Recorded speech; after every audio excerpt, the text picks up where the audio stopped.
兰卡威不只是一座拥有海滩的度假小岛，这里有悬在雨林与群山之间的天空之桥，有藏在山林深处的雨林瀑布，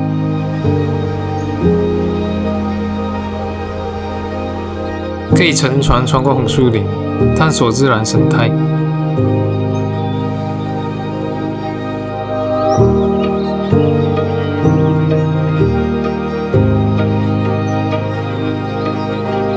可以登上山看一场缓缓落下的日落。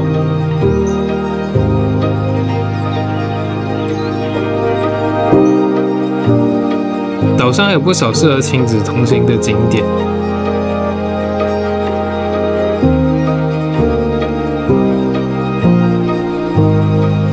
这一次我们用5天时间自驾走过这座岛，接下来就跟着我们的镜头一起走进兰卡威。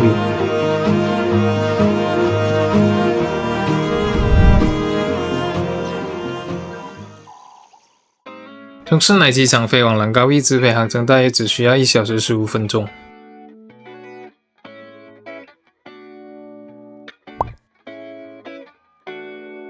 在机场内就可以看到不少租车公司的柜台，而我们这次是在线上平台预定的。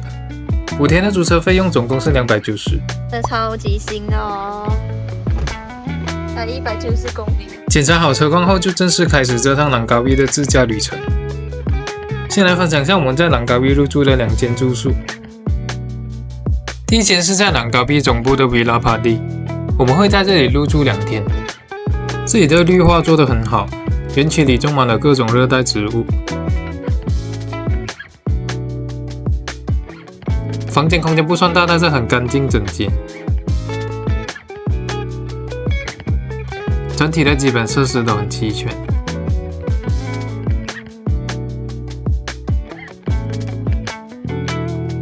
很多好早餐选择哦，在 check in 的时候就要选好了，要吃什么？这nasi lemak，然后 homemade crispy croissant， 这个是什么 ？mee siam goreng， 还有这个是什么东西 ？chicken sandwich。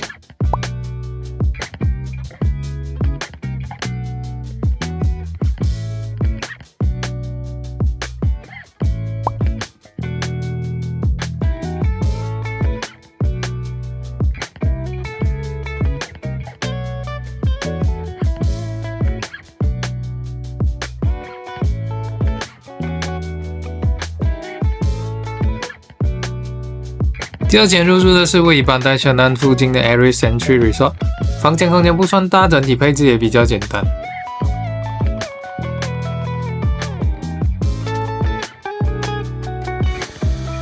不过它最大的优点就是推开房门，外面就直接是泳池。住在这里最舒服的就是随时都能下去游泳。早餐方面就比上一间逊色不少，每天只有几种比较简单的选择。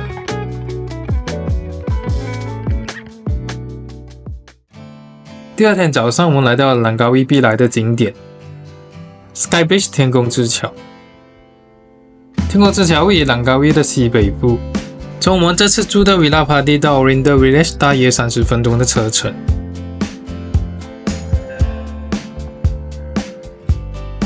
停车后需要步行一段路进去，也可以选择付费乘坐景区车入内。来回的费用是10令吉，单程7令吉，会再送到 SkyCat 的入口。步行进去其实也不会太远。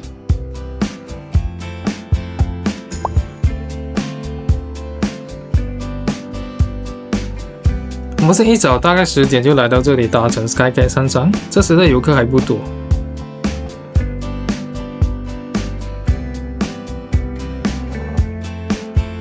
兰卡威 SkyCat 全长大约2.15公里，从山下的缆车站一路搭到山顶站，整个过程大约需要15分钟左右。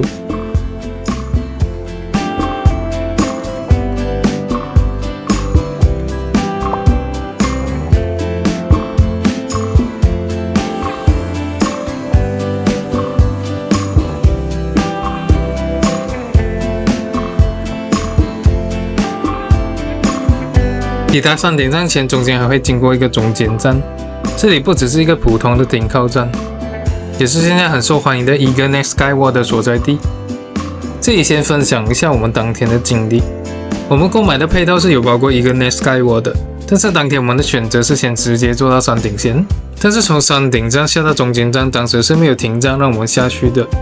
结果我们又从山脚下坐多一次缆车上到中间站。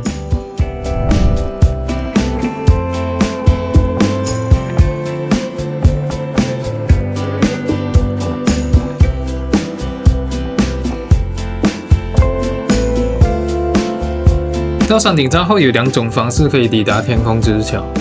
第一种是徒步森林步道前往，大概需要15分钟的路程。第二种是乘坐这个 SkyBridge， 单独购买的费用是10令吉。我们一早就上到来这里，所以乘坐这个 SkyBridge 的时候大概只排了5分钟。如果中午后才上到来，可能就会遇到这样的排队人潮。排队人数不多的情况下，还是推荐乘坐这个 SkyBridge， 可以省下不少脚程。除非是排队人数过多，才建议直接走路过去，会节省更多等待的时间。天空之桥是兰卡威很有代表性的工程景点。这座桥全长约128米，整座桥以弯曲的形式悬在山谷之间。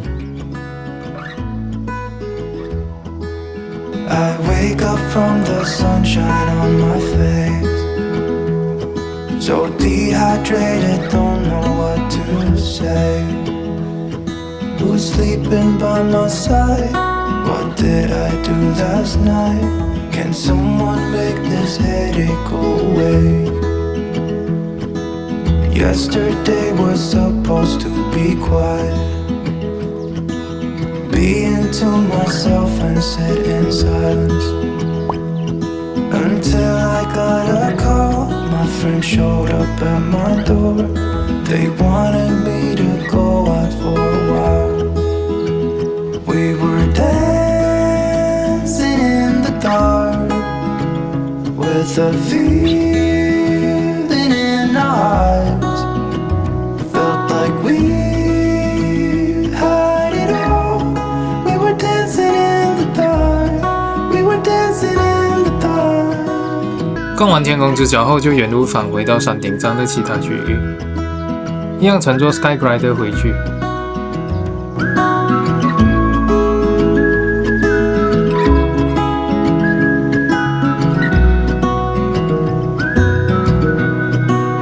这里还有2个露天观景台，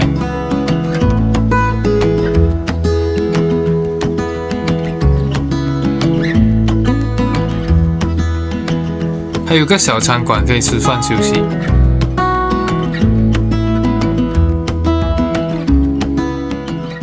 接着我们来到这个 Sky Bistro 708，这是一家海景景观餐厅，这里有室内和户外座位可以自由选择。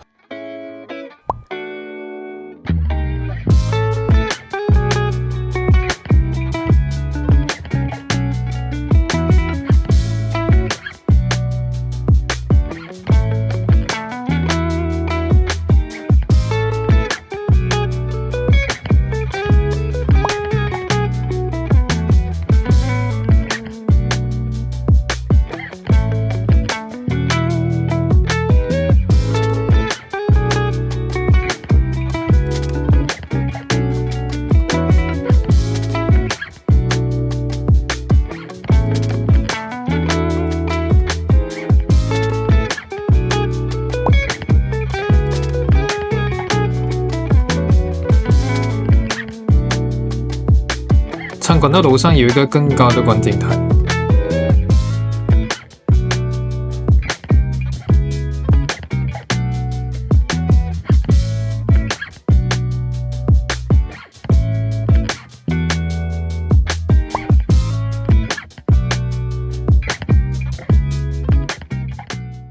离开山顶站后，我们来到了中间站，主要是来体验这一个 Net Skywalk。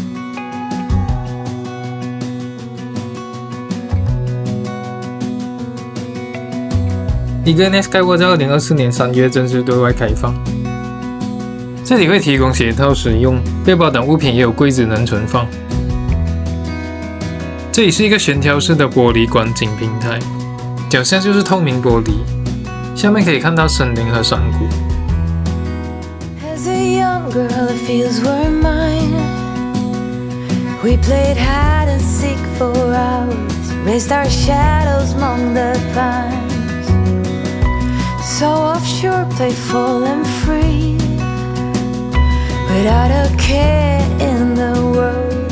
I was one rich little girl, daydreamer, kidnap me, take me back, all the way back to them days, running around in a gown and a crown.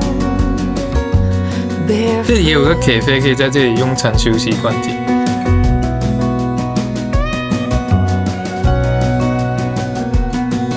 坐缆车下山后，我们来到了 Sky Dome。Sky Dome 是一个360度的球幕影院，通过环绕式的3D 投影，让观众有一种被画面包围的沉浸感。行程不会太长，算是行程里面可以顺路体验的小项目。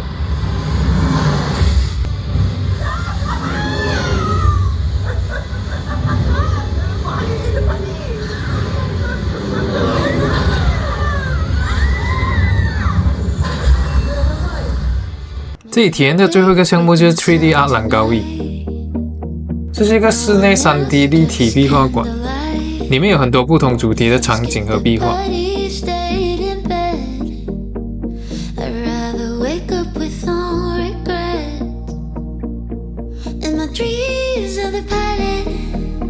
游客可以站在指定位置配合角度拍照，就会拍出像是进入画里的效果。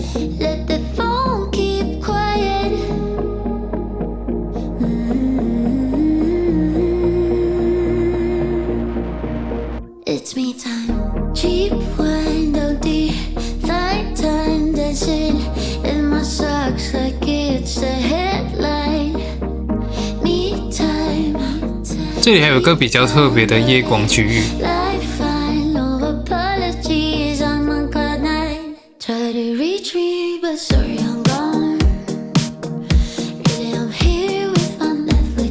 Oriental Village 里还有一个小型的动物园，不过这个动物园是需要另外购买入门票的。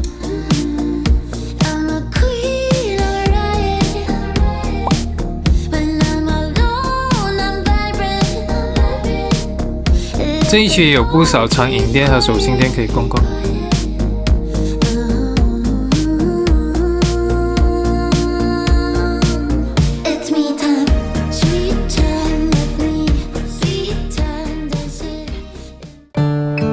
离开 Oriental Village 后，我们来到附近的灯塔。这里是一个适合顺路来看海景和休闲的小地方。How come the stars come to shine when it's dark from so far away? Show us where we are. What makes the sun go to sleep every night? And what's it dreaming of?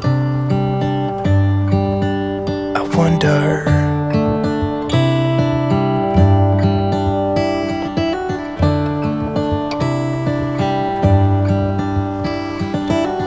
How come the sky sometimes hides behind the clouds?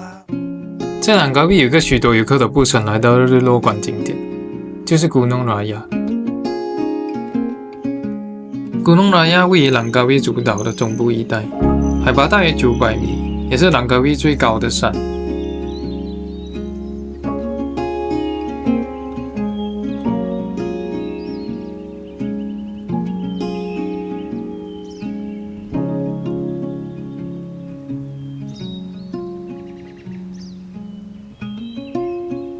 从高处可以看到兰卡威的山景和海景，适合想避开人潮、安静看日落的人。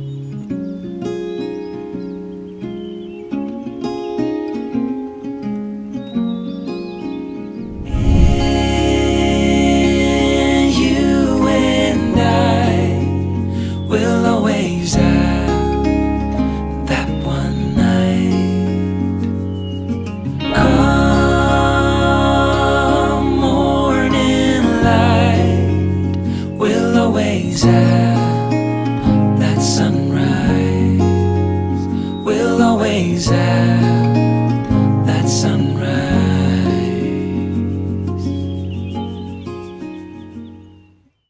Dream Forest 是Langkawi一个比较特别的夜间景点，这里是一条大约 1.2 公里的森林夜间步道，透过灯光、投影声音和故事设计，把Langkawi的传说带进森林里面。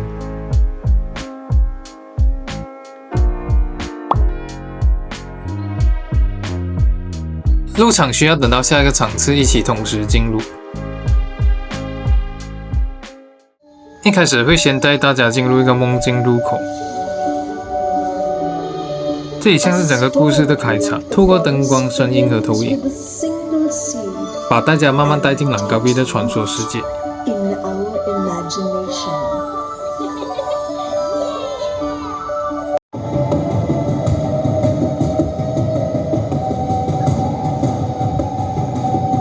Enjoy your journey into a dream forest made of legends and folklore come to life.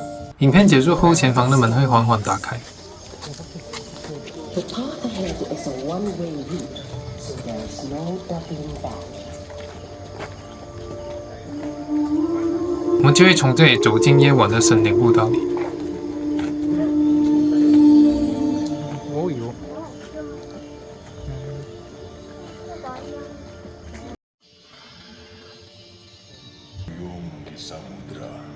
下一个区域，我们来到了一个沉浸式的投影空间。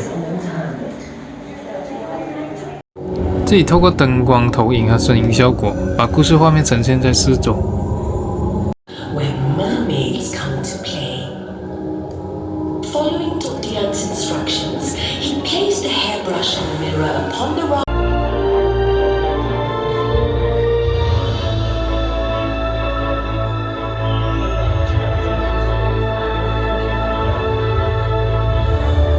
下一个阶段，我们来到的是 The Mother Tree。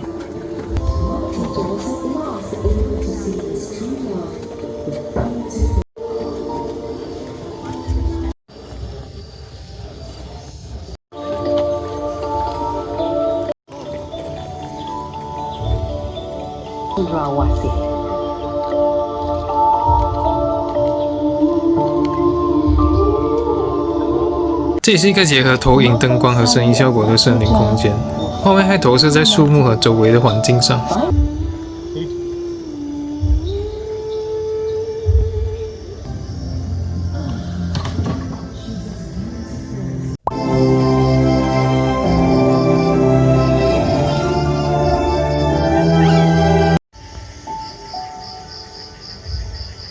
接着我们走到了 The Tree Village。这里像是隐藏在森林里的小村落。那个可以烧烤的，可以烧烤买那个棉花糖。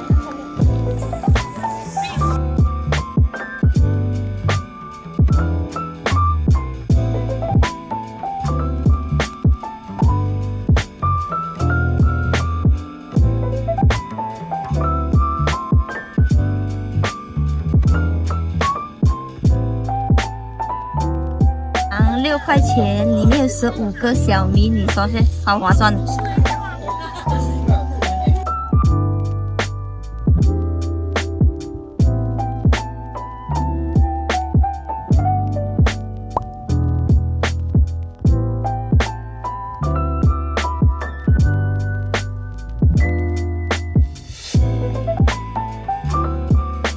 接着来到下个区域，这里有用声音互动的体验。当发出声音的时候，周围的灯光会慢慢亮起。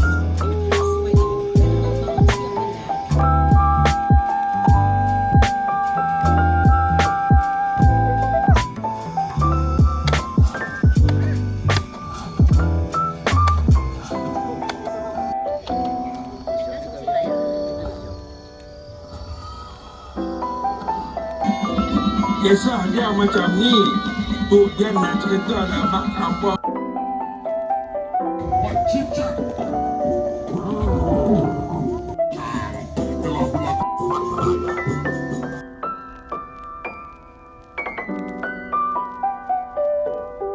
最后一段，我们再次进入一个沉浸式的投影空间。这里比较像是 Dream Forest 的结尾篇章。透过灯光、声音和投影，把前面几个兰卡威的传说做一个收尾。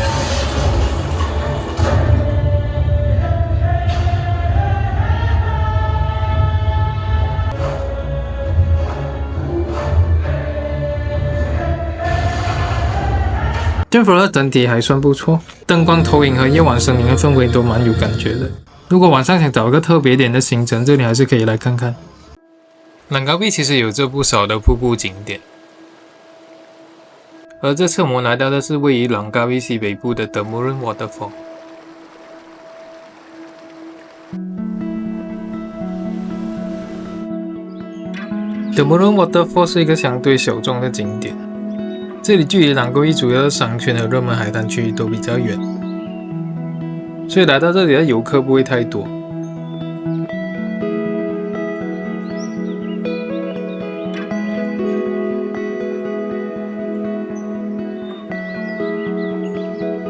从入口走到瀑布需要15分钟左右。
瀑布入口外就是海滩，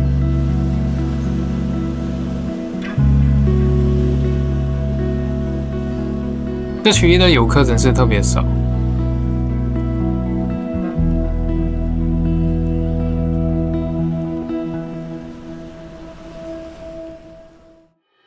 在Langkawi其实有很多海上活动可以参加，而我们这次选择的是很经典的红树林行程。这次的红树林行程配套，我们是在网络平台上预定的。早上我们就开车前往当中路的红树林码头，按照指定的时间直接来到这个区域集合。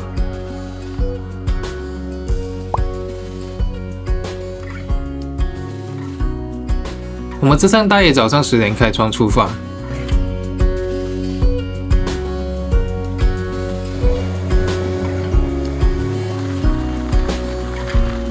第一站会先来到红树林地质公园，这里是很有代表性的自然地质公园。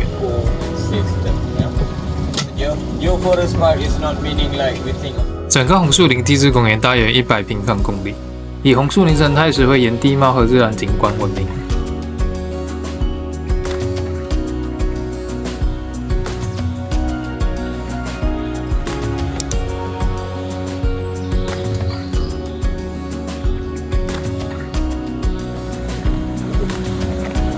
接着向导会带我们来到瓜格拉瓦，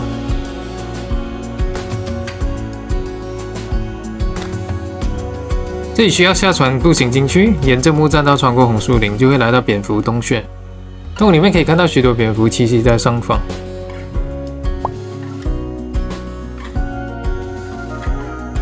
走出洞穴后，还可以沿着红树林栈道走一走。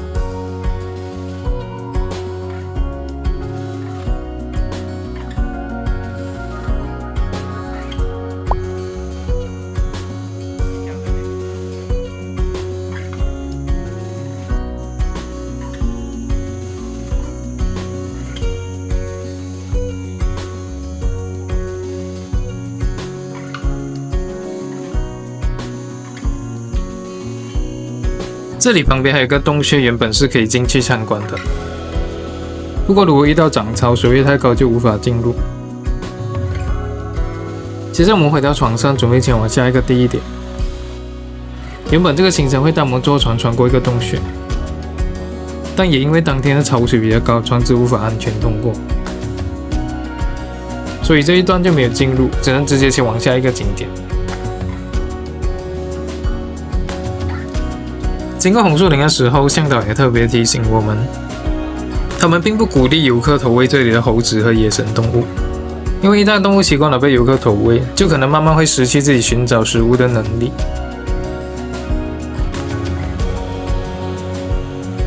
接着就会来到老鹰栖息的区域，这里可以看到许多老鹰在空中盘旋，然后俯冲到水面附近捕食。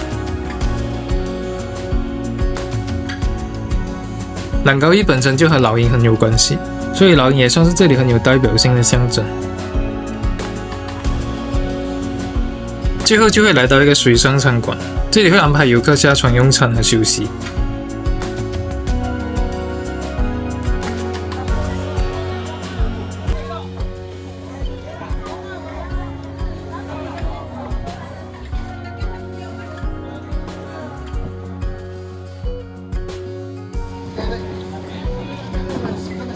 整体来说，红树林行程算是兰高伊很值得体验的行程。这兰高伊最热闹的海滩商圈，绝对是潘代全南这一带。这一带有很多海景餐厅可以选择，这里也有不少海上活动可以体验。我们这次来到的是嘎路 Cafe， 我们选择傍晚才过来，这个时间可以看夕阳，晚上还可以顺便看海边的火舞表演。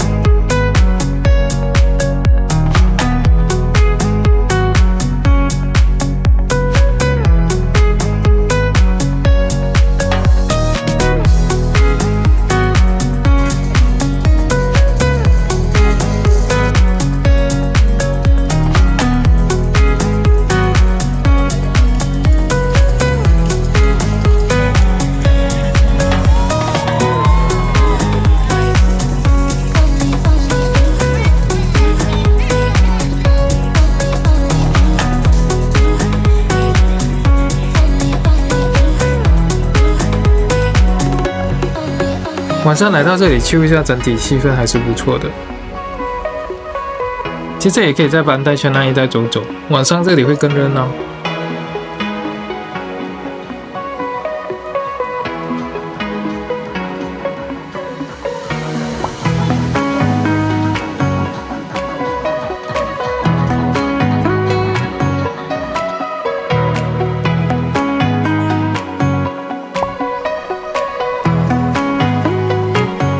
许多人都会在这海滩上走走。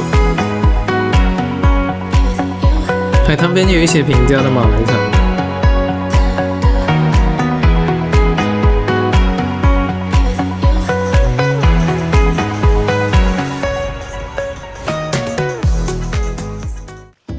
接着还可以走到班代圈南 Night Market 吃点美食。这里可选择的美食还算蛮多的。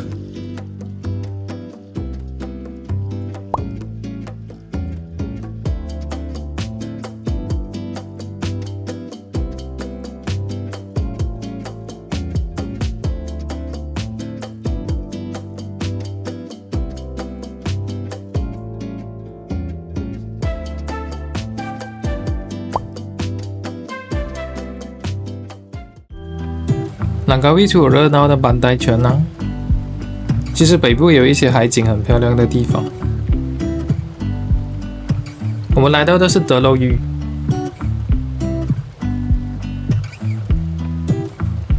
来到这里一路上的沿海公路也很漂亮。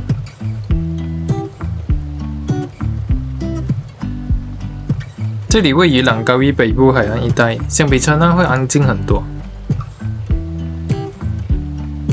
没有太多商业化的感觉，但海岸线很漂亮，海水的颜色也比想象中的更好看。I pull into your driveway, it's a Saturday night. You look like $1,000,000 wearing that dress I like. You're smiling, but there's something missing in your eyes. Girl, I can tell that you have something on. 接着还可以沿路来到另一个海滩丹江路。I will make you forget all your sorrows. Let go like there's no tomorrow. Let's have a drink, just relax. All your problems will fade. If you're ready for 丹江路前端的海水颜色会比较偏黄颜色。There's a party in the backyard, dance your problems away. I'm all about the good vibes. I know you're all about the good vibes. Do you know how much I love you? Wanna see you smile. Where's that happy girl that I know with a heart on fire? I'll do anything to make it fine, but I 走到马路尽头，靠近红树林码头，这里还有一个海滩。这也算是丹江路区域的海滩，这里就会有不少欧美游客在这里野餐晒太阳。Let's have a drink, just relax, all your problems will fade. If you're ready for a good time, count on me. There's a party in the backyard, dance your problems away. I'm all about the good vibes. I know you're all about the good vibes. 来到朗高威，除了山海风景之外，还有一个很受欢迎的室内景点 Underwater Langkawi， 馆内结合了海洋、淡水和热带生态展区，是朗高威很有代表性的亲子景点。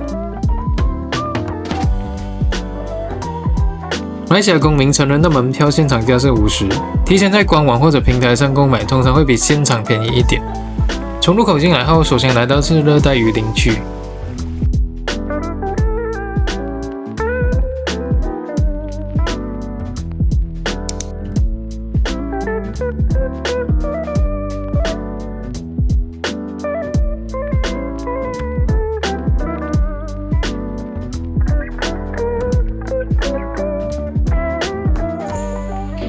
接着就会走进室内海洋馆。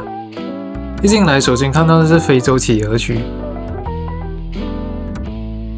这里还设计了一条透明的观景隧道。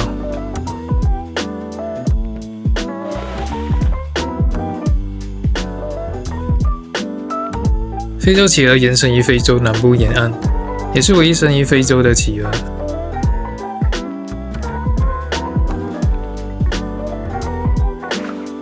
这里每天会安排2场非洲企鹅喂食，分别是早上11点和下午2点45分。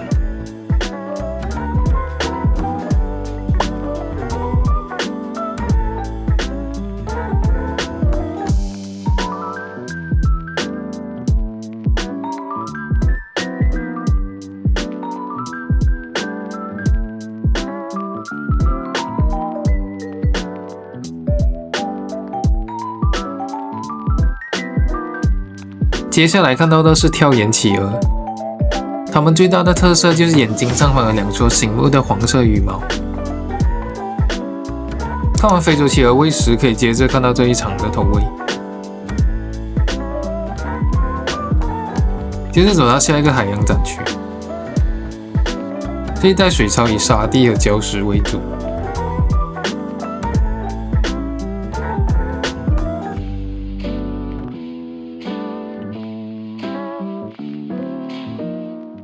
接着来到水母与珊瑚礁展示区，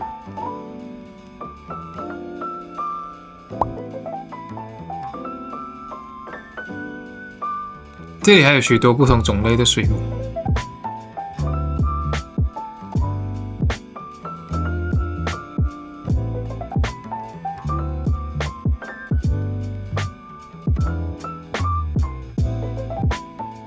珊瑚礁展示区这里的造景做得很漂亮。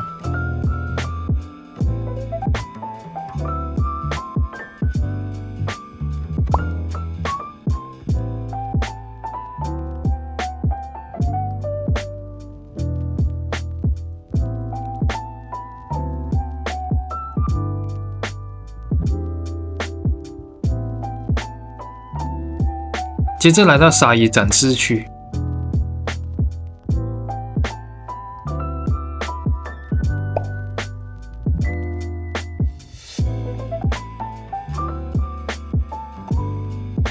接着是大型鱼类展示区，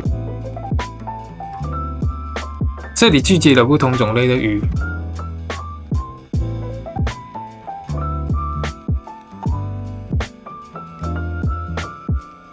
我们刚好遇上了工作人员下水投喂，其中最抢眼的就是这只体型巨大的石板鱼。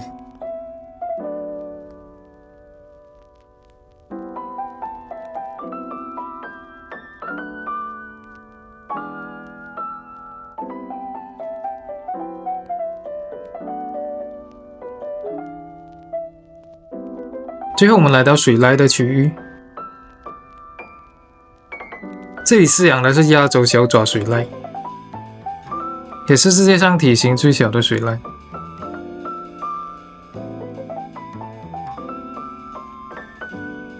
我们也刚好赶上了水濑的喂食时间，工作人员一出现，他们就马上围了过去。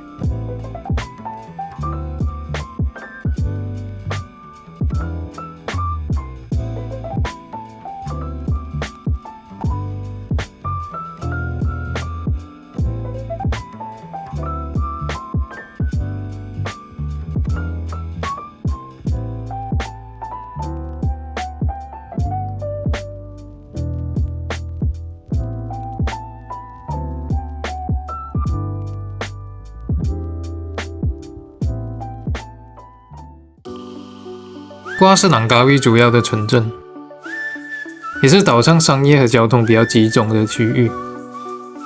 这里最有代表性的地标就是老鹰广场。而从Cenang前往瓜，我们会先经过Jalan Bukit Malut，这也是这趟旅程中我们觉得最漂亮的一段沿海公路。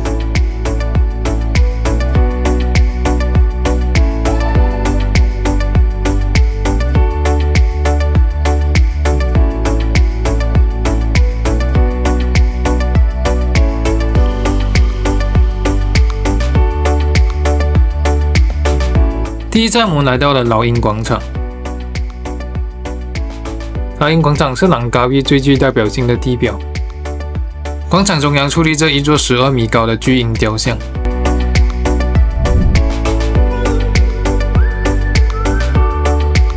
朗卡威的名字来自马来文的黑狼，也就是老鹰，以及代表红褐色的咖威。所以这只红褐色的巨鹰也成为了整座岛的象征。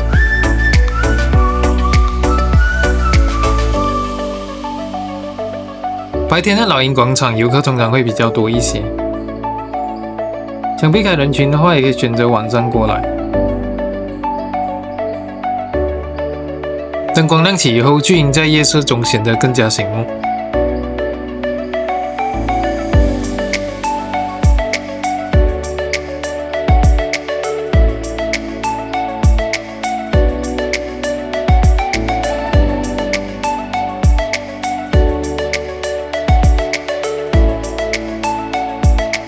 除了老鹰广场，瓜还有另一个很值得打卡的新地标Maha Tower。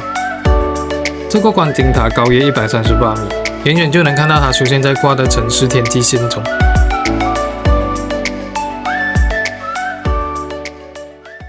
在瓜周边的山林之间，还隐藏着几座安静的泰式佛寺，其中一座就是这座幸运泰佛寺。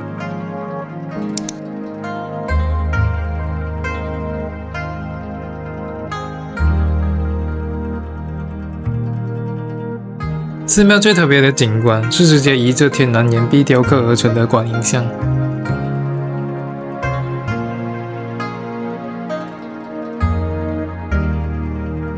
四周被树林和山壁包围，让这里多了一份安静而庄严的氛围。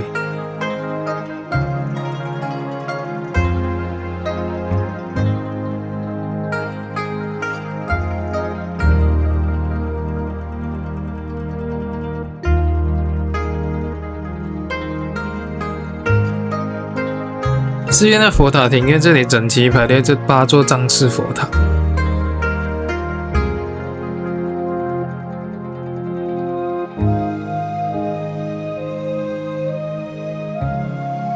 对参观庙宇有兴趣的话，来到瓜可以安排一点时间来这里走一走。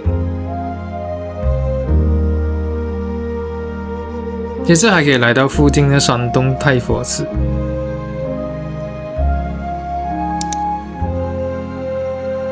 这里分布着许多佛像、动物与神话人物的雕塑。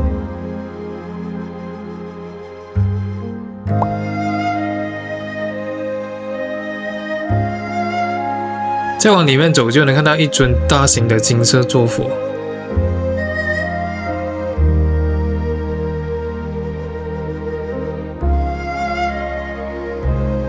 除了山林岭的太师佛寺，也有一座华人庙宇天后宫。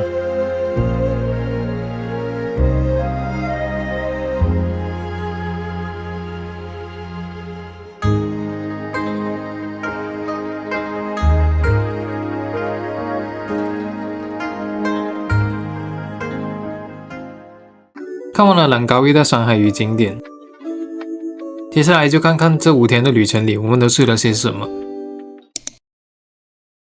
兰卡威的第一餐，我们来到了这家瓜马哈。这里不只是一间海鲜餐厅，还结合了运动的生态展示。运动的开放时间是早上10点半到晚上7点半。不过我们来到的时候已经比较迟，所以这次没能进去参观。餐厅以竹子和木质元素为主，整体宽敞又有热带度假氛围。这里的菜色选择主要是以海鲜和中式煮炒为主，除了单点菜肴，也有火锅套餐可以选择，还有鲜炖燕窝和甜点。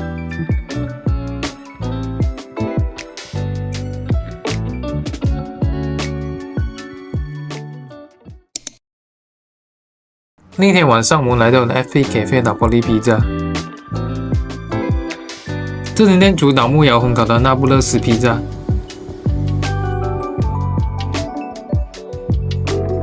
除了不同口味的披萨，这里也有 burger 可以选择。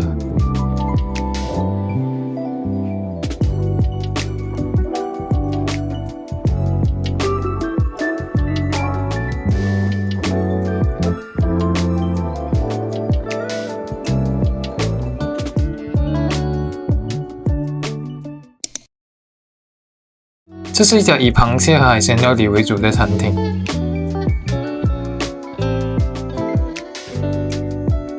除了不同口味的螃蟹，也有鱼、虾和其他猪炒菜色可以选择。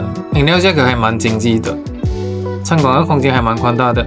下午只有我们这组游客来到这里。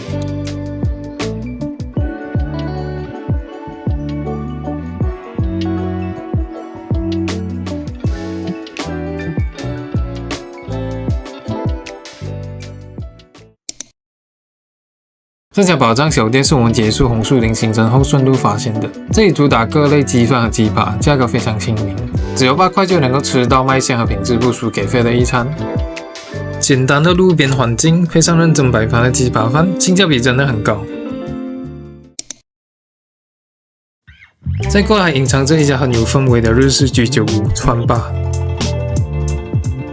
一走进来就很有日本小酒馆的感觉。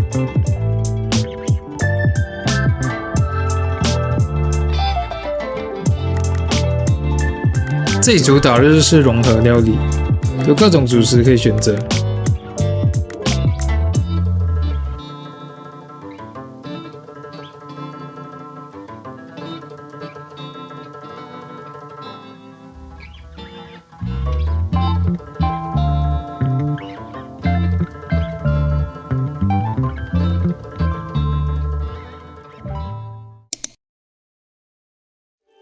Golden Bamboo Cafe 是一家以竹子元素打造的特色 cafe， 整体建筑都能看到大量的竹制结构，整个空间看起来很有度假感，也带着一点热带风情。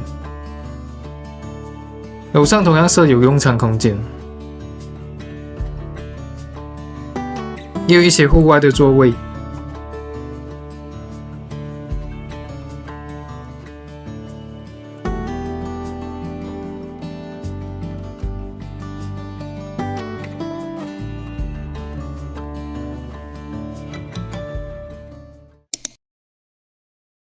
除了餐馆，来到兰卡威也可以安排时间，到当地的巴沙马兰夜市走一走。我们来到的是德蒙用奈马给，这里每逢星期4才会营业。夜市里有各种本地小吃。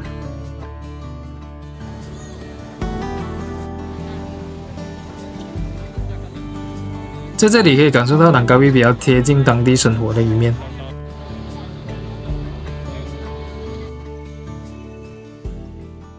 来到兰卡威当然少不了逛一逛岛上的免税店，这里最热门的就是巧克力和酒类。岛上有不少免税店可以选择，不同店家的售价也会相差不少。Cenang Mall 里面也有几家免税店可以选择。